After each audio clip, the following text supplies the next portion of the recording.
je le place très haut. Toujours construit un petit peu dans la difficulté, toujours signé après les autres, signé son contrat pro après les autres. Il a évolué de mois en mois, d'année en année, mais je pense qu'il fait partie des plus grands joueurs qu'on ait connus ici à l'Olympique Lyonnais.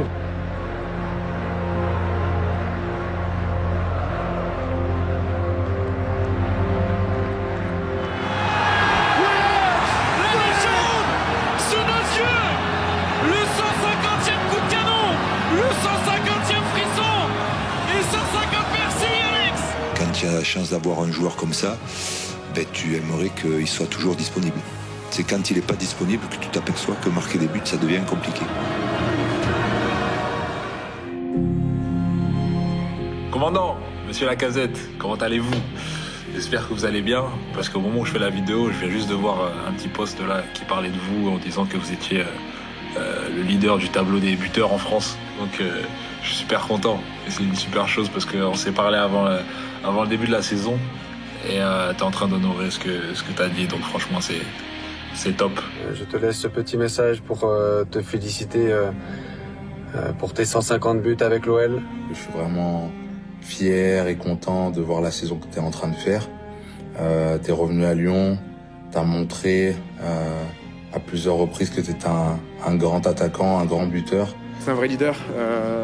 Il était déjà leader avant, mais je pense qu'aujourd'hui, voilà, ces 5 années passées à Arsenal en Angleterre dans un championnat qui est de très très haut niveau, ça l'a fait encore acquérir pas mal de choses dans son leadership, dans sa façon de jouer, dans ses déplacements sur plein de choses, ses prises de parade qui sont justes et très pointilleuses. Donc, ouais, il faut qu'il continue là-dessus. On a besoin d'un Alex buteur, ce qu'il fait depuis le début de la saison. Je pense qu'il faut féliciter Alexandre pour l'ensemble de son œuvre.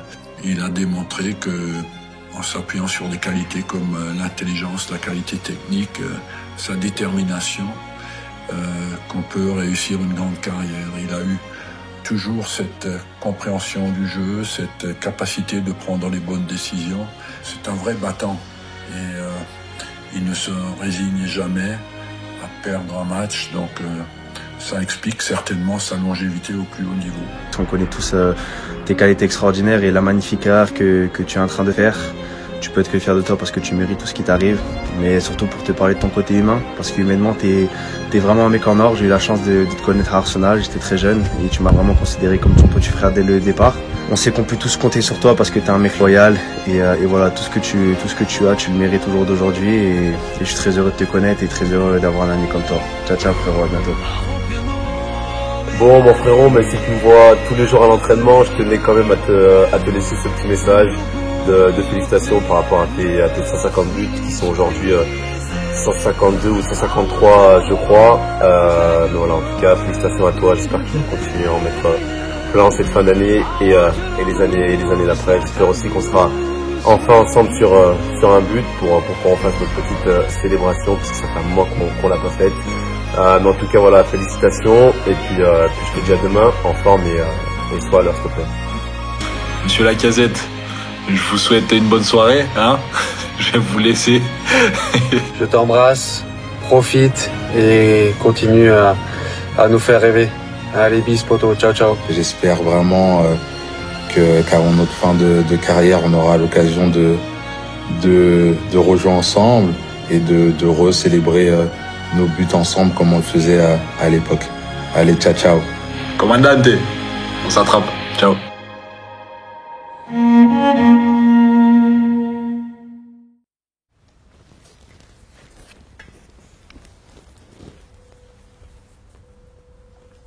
Vous aimez trop me faire pleurer ici.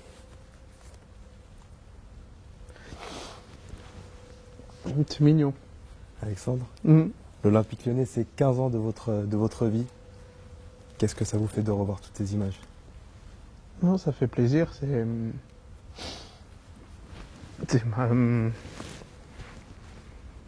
marquant.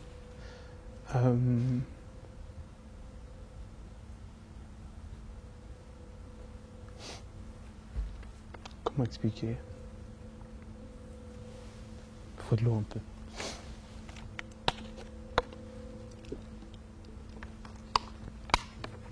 C'est surtout les messages des gens en fait.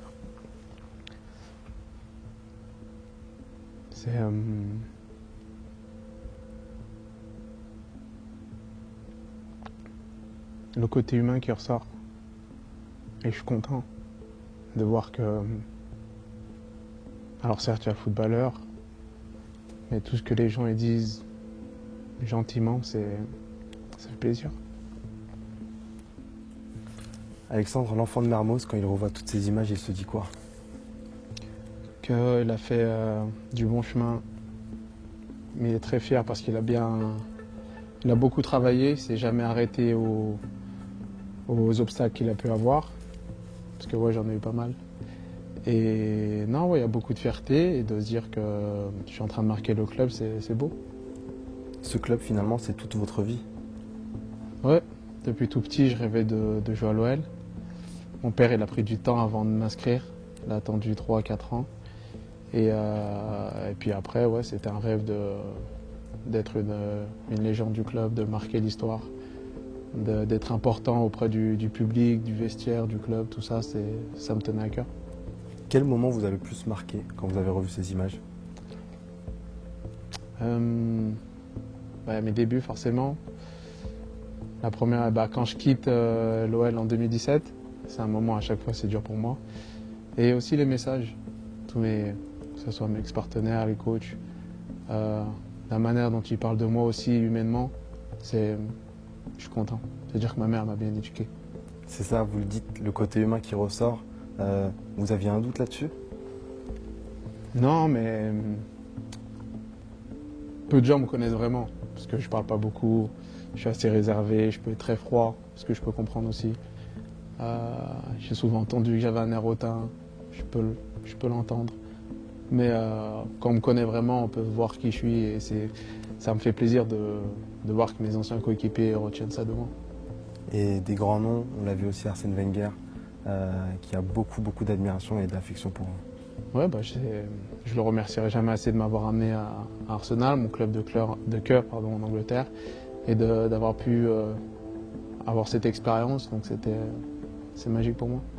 Donc vous signez votre contrat pro, 2 mois après, vous inscrivez votre premier but en Ligue 1 contre Sochaux. Vous pensiez à quoi à ce moment-là? Je me rappelle plus, ça fait un moment quand même. Mais je sais que j'étais très content et je voyais ma famille dans le coin gauche de la tribune. Ouais, c'était beaucoup de joie forcément.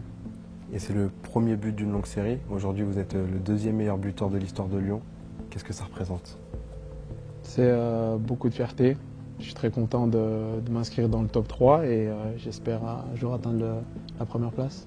C'est ça, il faut toujours viser la première place ici. Oui, il faut toujours progresser, essayer d'avancer, de se lancer des objectifs. Après, j'y arrive, tant mieux, j'y arrive pas, c'est pas grave. Mais c'est de tout donner pour essayer d'atteindre le haut.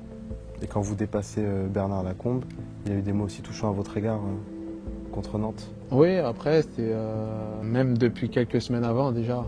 Il insistait pour que je le rejoigne, donc déjà ça m'a fait plaisir d'avoir son soutien.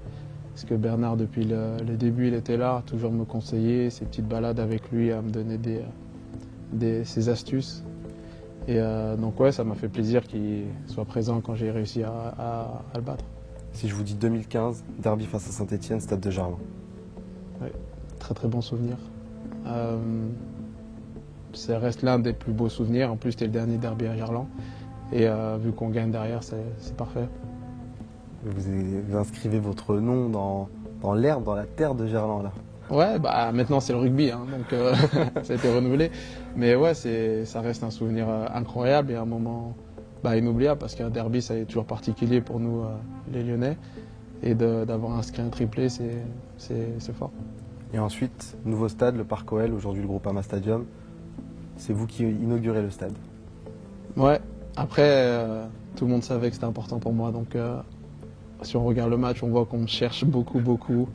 Des fois, il ne fallait pas me chercher, mais on me cherchait vraiment. Et toute l'équipe savait que c'était important pour moi. J'avais vraiment envie d'être le premier buteur dans le stade.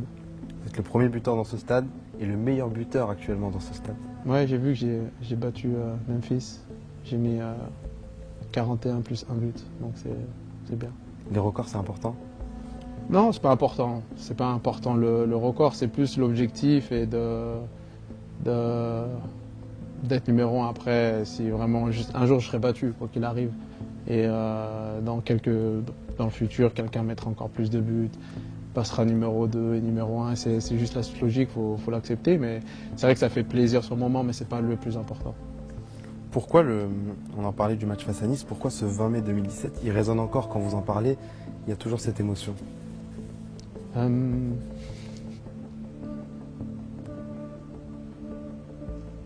Comment l'expliquer? J'avais vraiment envie d'atteindre cette barre des 100 buts avant de partir.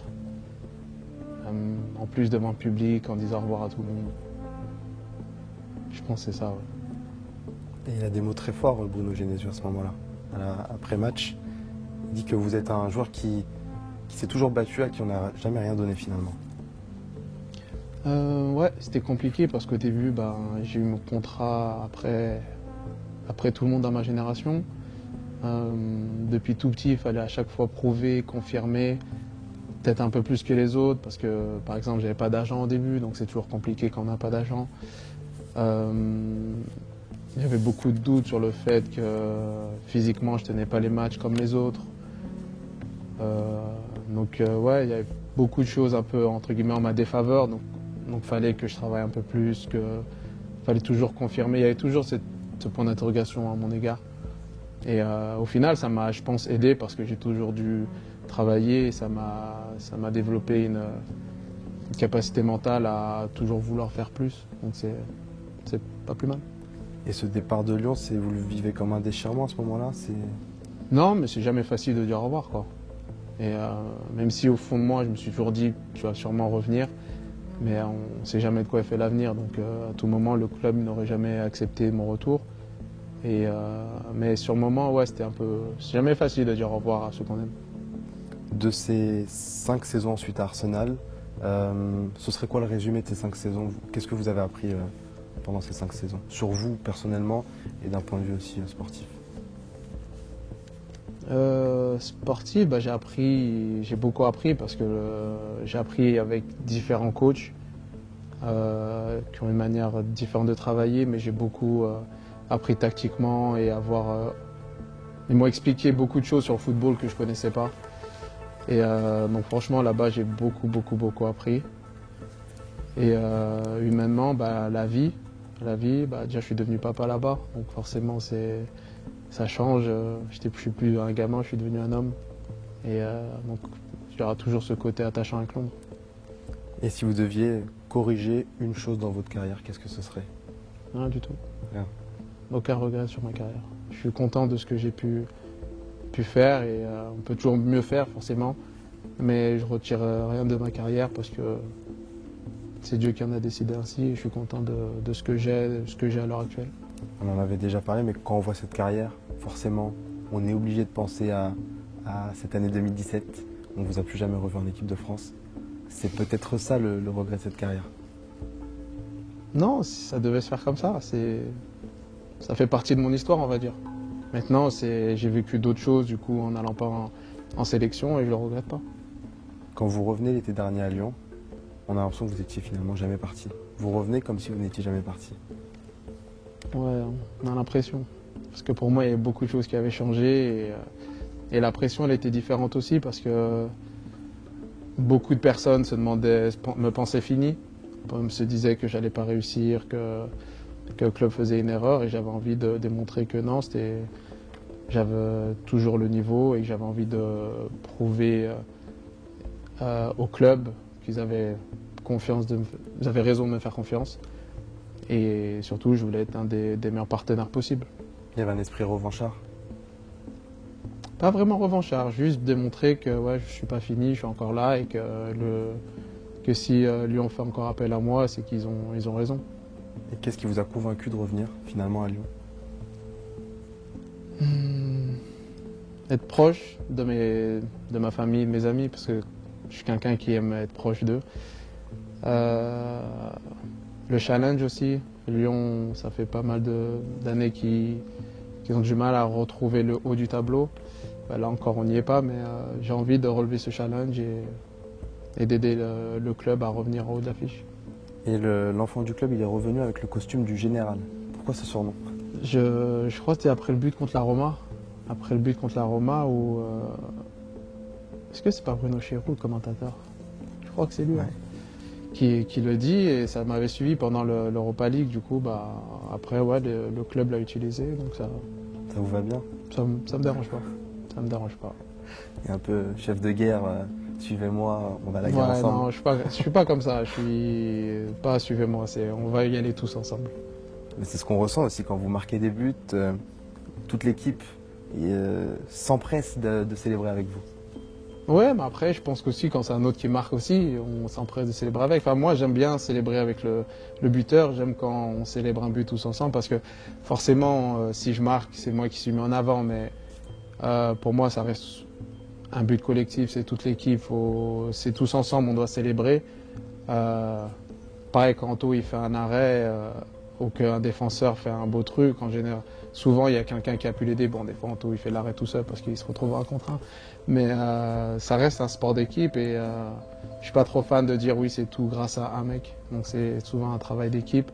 Alors oui, on va mettre le buteur en avant, mais un buteur sans le passeur, il est rien. Le passeur sans les joueurs derrière, ils sont rien, etc. Donc c'est pour ça que j'aime qu'on célèbre tous ensemble, qu'on prenne ce temps à être tous unis pour célébrer. Vous l'avez dit, vous avez un nouveau statut aussi depuis votre arrivée. Vous avez ce côté aussi grand frère avec les plus jeunes de l'équipe. Comment vous vivez ces nouvelles responsabilités à Lyon? C'est différent. Parce que j'ai souvent, dans le passé, j'étais, en tout cas à Lyon, le jeune avec les plus grands devant lui. Et là, j'avais beaucoup appris avec Baffé, Michel Bastos, Jimmy Briand, qui étaient souvent derrière moi à m'aider, à me conseiller, à me dire fais ci, fais pas cela. Et j'ai envie de faire pareil avec les plus jeunes, de les aider pour qu'après eux aussi ils fassent pareil. Je pense que c'est que de la transmission et il faut donner à son coéquipier, aux plus jeunes, les aider. Des fois taper sur les doigts, parce qu'on m'a déjà tapé sur les doigts et ça m'a aidé, donc faire pareil. Et vous les sentez à l'écoute, demandeurs aussi de vos conseils? Oui, à l'écoute, ouais. Je dirais pas demandeur, parce que la nouvelle génération, elle ne demande pas beaucoup.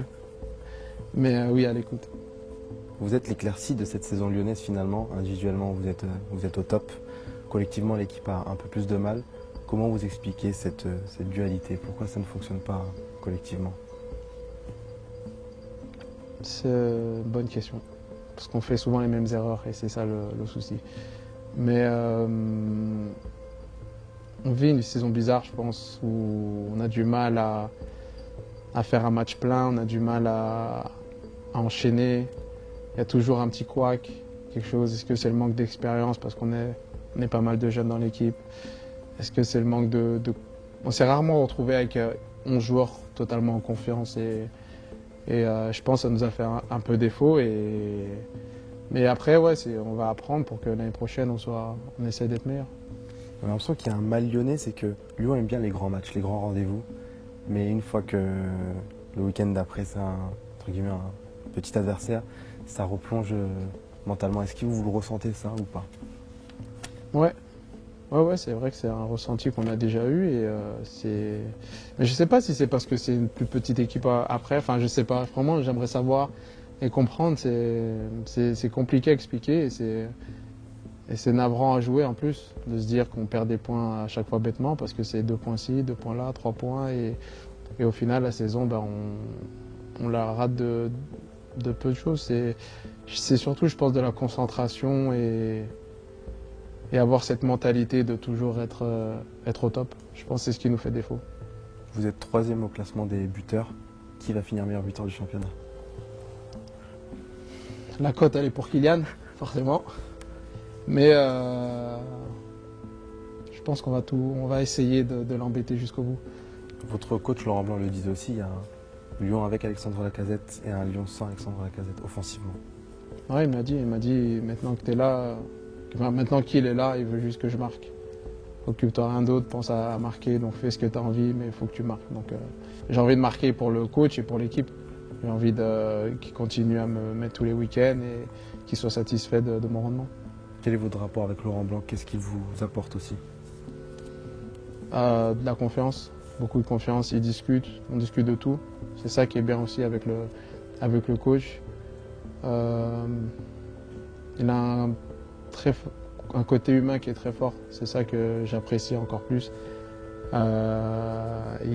vraiment, c'est vrai, avec le coach, on peut oublier qu'il est coach. Bon, après, il va vite le rappeler sur le terrain, mais en dehors du terrain, c'est ça qui est bien. On peut vraiment parler de tout, rigoler. Et c'est différent de ce que j'ai pu avoir, mais c'est bien. Après Toulouse, vous avez indiqué qu'il fallait rester humble et ne plus se fixer d'objectifs jusqu'à la fin de saison parce que Lyon ne les tenait pas. Pourquoi avoir dit ça? Je pense qu'on se met trop de pression à chaque fois. Comme cette demi-finale à Nantes où on sait qu'on joue notre tête, on joue la saison sur ce match et au final on fait notre pire match de la saison, on ne démontre rien. Tu regardes le match, tu as l'impression qu'on n'a pas vraiment envie d'y aller alors que forcément on avait tous envie, mais je pense que la pression nous a eu. Et c'est ça qui est dommage. Donc c'est pour ça que j'ai envie qu'on joue chaque match les uns après les autres, qu'on arrête de viser, de se lancer des projets, des plans et qu'on reste après chaque match et voir où on en est à la fin. Mais le plan rêvé de tous, des supporters comme des joueurs, c'est l'Europe, forcément. Oui, c'est le plan rêvé, mais on sait que ça ne dépend pas que de nous. Donc autant jouer chaque match les uns après les autres, voir. Et je pense qu'il faut arrêter de se lancer des plans parce que chaque saison c'est pareil et au final on n'y arrive pas. Et qu'est-ce qu'il faut à l'OL pour redevenir un poids lourd du championnat la saison prochaine? Je ne vais pas te donner le secret. Déjà parce que j'ai pas la réponse. Quelques indices. Déjà j'ai pas la réponse. Non, ça c'est le coach qui sait. C'est le coach. Mais ce qu'il faudrait c'est plus de régularité dans chaque week-end, à chaque match. Avoir peut-être cette mentalité tueur à chaque match, que ce soit devant et derrière. Parce qu'on fait tous des erreurs, je pense, bêtes et qui nous tuent à chaque fois. Et être créé à nouveau, il faut que l'Olympique Lyonnais fasse peur sur les terrains de Ligue 1. Oui, mais ça déjà, il y a des étapes avant. Il faut déjà être régulier, enchaîner et après tu commences à faire peur. Tu ne peux pas faire peur sans régularité. Il y a un Olympico qui arrive dimanche. Comment vous abordez ce match? Bien, c'est des matchs qui donnent envie. Des gros matchs, c'est forcément tout joueur a envie de jouer les gros matchs. Pour le Lyonnais, pour les Marseillais, l'Olympico, ça reste toujours particulier. Il y a ce petit truc des Olympiques. Et c'est des beaux matchs à jouer et j'espère qu'on assistera à un beau spectacle dimanche. Vous avez vu marquer des buts contre Marseille. Il y a eu des petites danses. Vous avez préparé quelque chose? Non, du tout. Non, ça, une petite danse avec mes amis en général. Mais non, il n'y a rien de préparé. Rien de préparé encore, c'est encore loin. Ça arrive vite quand même. Ça arrive vite. Ça arrive vite. Mais non, c'est rarement préparé. C'est un petit truc sur le moment parce que c'est instinctif. Ouais. Mais cette saison, Marseille, ils sont compliqués à jouer. Ils ont ce style de jeu un peu différent et ils sont en forme. Donc c'est une grosse équipe de Marseille. Et c'est à nous d'être prêts au moment du match, pas avant, pas après. Parce que sinon, on va encore regretter. Comment vous jugez cette jeune génération des Barcola, Cherki, Cacré, Le Penant avec qui vous jouez? Bonne, c'est une bonne génération. C'est pas la meilleure génération du club, parce qu'ils le pensent, mais non. C'est une très bonne génération qui, je pense, a beaucoup de responsabilités rapidement. Ça est là la différence avec, je pense, nous à l'époque. Mais ils apprennent au quotidien et dès qu'ils ont leur chance sur le terrain, je pense qu'ils sont en train de la saisir plutôt bien. Donc c'est bien et c'est bien pour eux, c'est bien pour le club aussi parce qu'il ne faut pas se mentir, il y aura grâce à eux de la vente et je connais comment ça fonctionne, mais c'est bien je pense pour tout le monde, mais je suis content pour eux aussi parce qu'en dehors de ça, c'est des bons mecs. Et c'est laquelle la meilleure génération finalement? La dernière fois, on avait un débat entre les 87 et 91. Mais ouais, les 87 quand même. 87. Faut les respecter. On va les respecter. Vous voulez pas de problème? Non, mais après, c'était surtout pour chamailler, pour rigoler avec Rémi, qui est parti de cette génération. Je voulais l'énerver un peu, ça n'a pas marché parce qu'il ne s'énerve pas. Mais non, ouais, les 87, ça ferait une bonne finale, ça. Ouais, ça aurait pu être pas mal. Ouais. Ça aurait pu être pas mal à l'époque, mais là, c'est fini, ça. On va organiser le match. Non, c'est rare. Comment vous expliquez, d'un point de vue général, que chaque année en France, on arrive à sortir autant de joueurs talentueux, que ce soit à Lyon, mais aussi dans d'autres clubs? On a en France cette capacité, cette richesse. Bah, tu vois, un truc qui m'avait surpris à Londres, il n'y a pas de terrain où on peut jouer au foot gratuitement. Des urbaines, des fives. Ouais, voilà. Ouais. Alors qu'en France, il y en a dans chaque quartier, il y en a de partout. Et je pense déjà ça, c'est c'est une des différences. C'est pour ça que nous, en France, on voit beaucoup de talents très jeunes parce que quand on finit l'école, on a envie d'aller jouer au foot avec ses copains, refaire ce qu'on a vu en vidéo, revoir les buts, refaire les buts qu'on a pu voir le week-end. Et je pense que là, il y a une différence. C'est que nous, si tu joues 2 heures tous les 2-3 jours dehors avec tes copains, la semaine ça fait beaucoup, au mois ça fait beaucoup. Et je pense qu'on a un temps d'avance sur pas mal de pays comme ça. Et le joueur français, est-ce que toi qui as joué à l'étranger, s'adapte aussi plus rapidement à l'étranger? Ouais, parce que je pense en France on a des bons éducateurs. On apprend les basiques du football, on essaie de comprendre aussi le football. Enfin, je vais parler pour Lyon parce que c'est comme ça, c'est la seule image que j'ai. Mais ouais, on essaie de te faire comprendre le football et les déplacements, pourquoi. Et du coup, c'est pour ça que c'est plus facile de s'adapter après dans d'autres championnats. Pour finir, Alexandre, un message d'un ami que vous avez vu. C'est un clown. Vu que tu souris, c'est un clown. Mais non, c'est pas un clown. Si, c'est un clown. Donc si c'est un clown, c'est Oba ou Sam. Et je t'ai dit. Il a une question pour vous. Oh. Et voilà, ah oui, par contre, une petite question. Ouais. C'est important pour moi de savoir. J'aimerais savoir réellement, où est-ce que vous comptez finir votre carrière? Est-ce que ça sera à Lyon ou est-ce que ça sera autre part? J'aimerais bien savoir. Voilà, en tout cas, c'est une question qui trotte. J'aimerais bien savoir. Donc, voilà. Bonne soirée à vous, monsieur Lacazette. Commandante. Central. Ciao. Où est-ce que je vais la finir? Je pense encore trop tôt pour le savoir. Ça peut être à Lyon. Ça peut être à Lyon, même s'il me reste 2 ans de contrat. On ne sait jamais ce qui peut se passer après.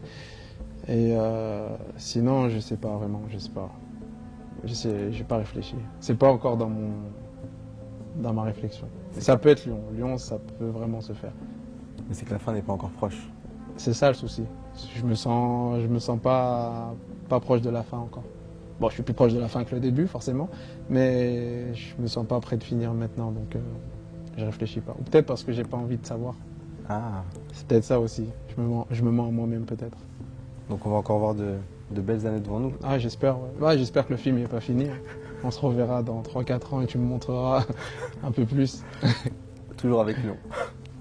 Toujours avec Lyon. Ça marche. Merci beaucoup, Alexandre. Merci à toi. Merci à toi.